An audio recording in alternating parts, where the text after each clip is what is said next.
This is Minecraft for Windows 10, version 0.14.0, an early build of what would later become Minecraft Bedrock edition. Straight from the main menu it is obvious this is a beta. World creation lacks a ton of options. Even something basic like the camera is tied to the frame rate and also has some weird acceleration, making basic movement inconsistent. The entire version feels unfinished. It feels closer to a 2010 Java alpha than to Java 1.9, which was current at the time. There are no commands, not even in creative mode.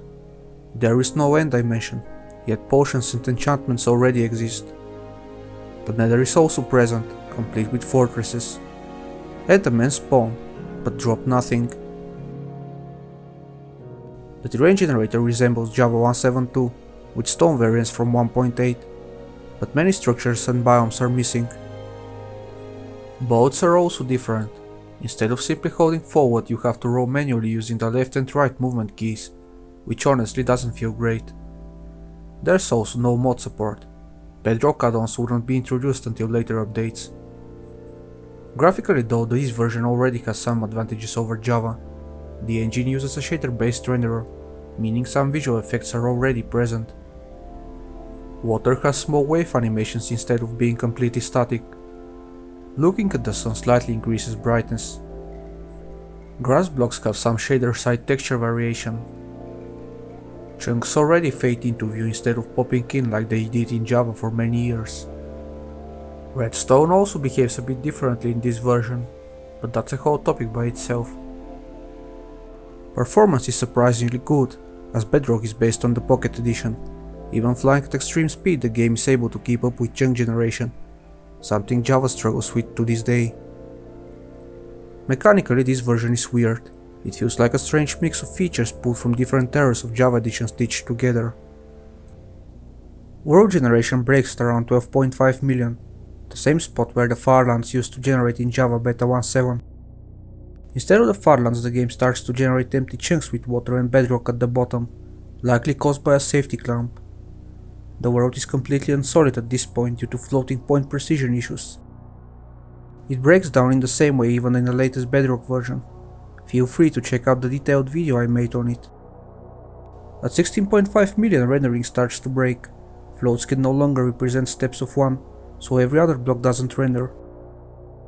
Movement feels awful at this point, because physics also rely on floats unlike Java edition.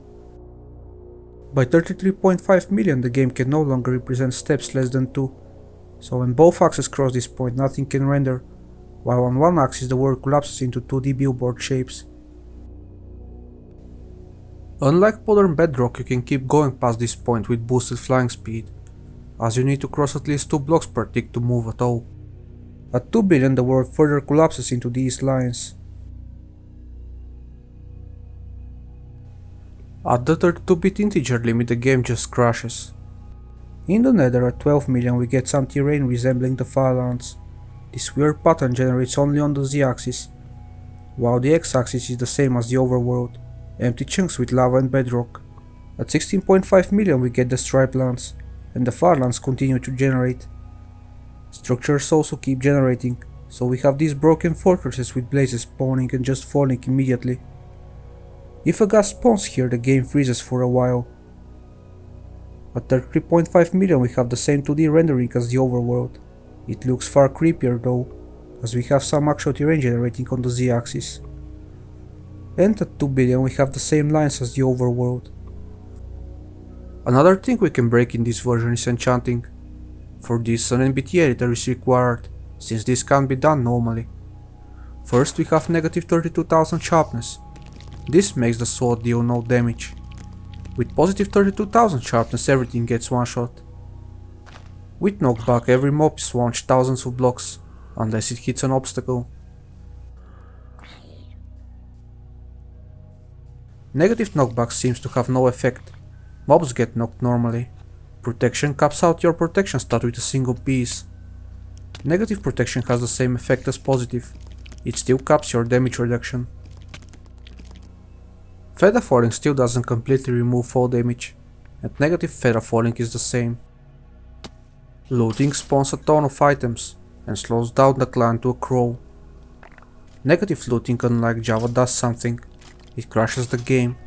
Sometimes a regular item drops and the game doesn't crash. Fortune is the same. Maxed fortune drops a ton of items, while negative fortune crashes the game. Positive efficiency makes block breaking instant, while negative has no effect at all. And finally, unbreaking makes tools effectively unbreakable, while negative unbreaking seems to have no effect. The next game system we can mess with is time. Unlike Java Edition, Bedrock time is clamped to 7 days, or 168,000 ticks. This means we cannot observe the switch to negative time occurring naturally. We have also learned from overflowing Java time that everything except the moon works fine with negative time, so I will be testing just that.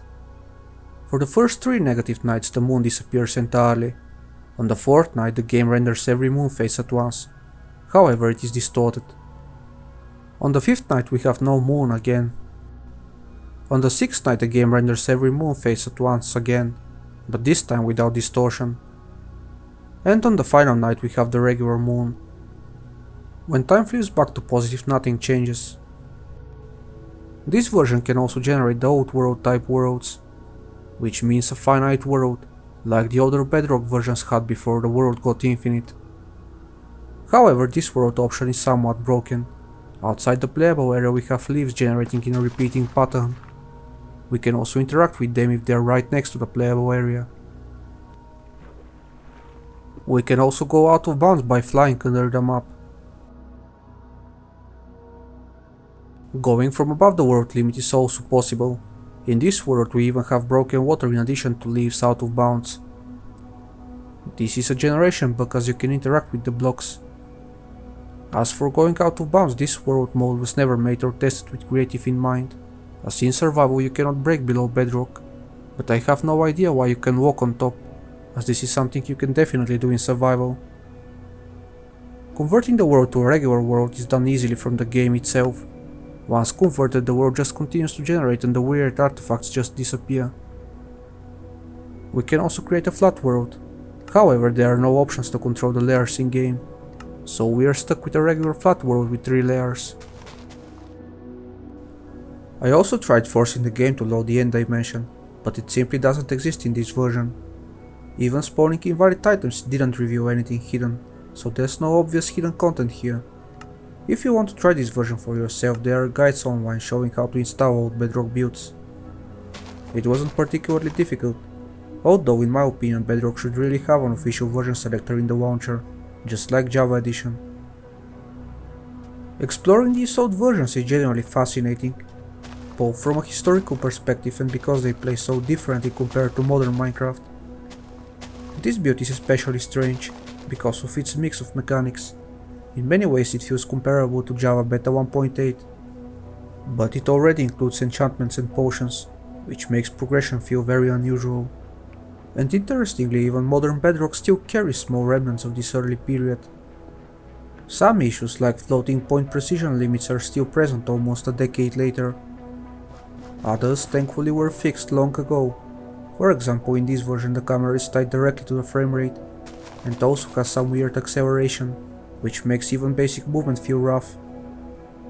You might be wondering why Bedrock always felt so different compared to Java Edition.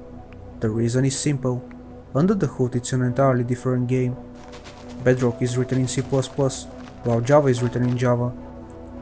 Pocket Edition, which Bedrock is based on, originally needed a faster language so it could run on phones back in 2011, when mobile hardware was far more limited than today.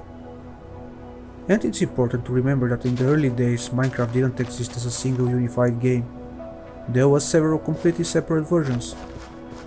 Java Edition on PC, Pocket Edition on mobile, and the old legacy console editions, all developed independently. Bedrock eventually unified the mobile and console versions into a single platform across many devices, and was later brought to PC. At one point it even looked like Bedrock might become the only version of Minecraft entirely, which worried many Java players, but for now both editions are fully supported. Java is even going to get a new renderer with the vibrant visuals update. Today both versions have their place. Bedrock runs across many platforms and has become extremely popular, while Java still remains the most flexible version of the game mainly due to mods. Feature-wise they are now nearly identical. no longer years apart like they once were. The only major issue still left to solve are the floating point precision limits, something that definitely deserves attention.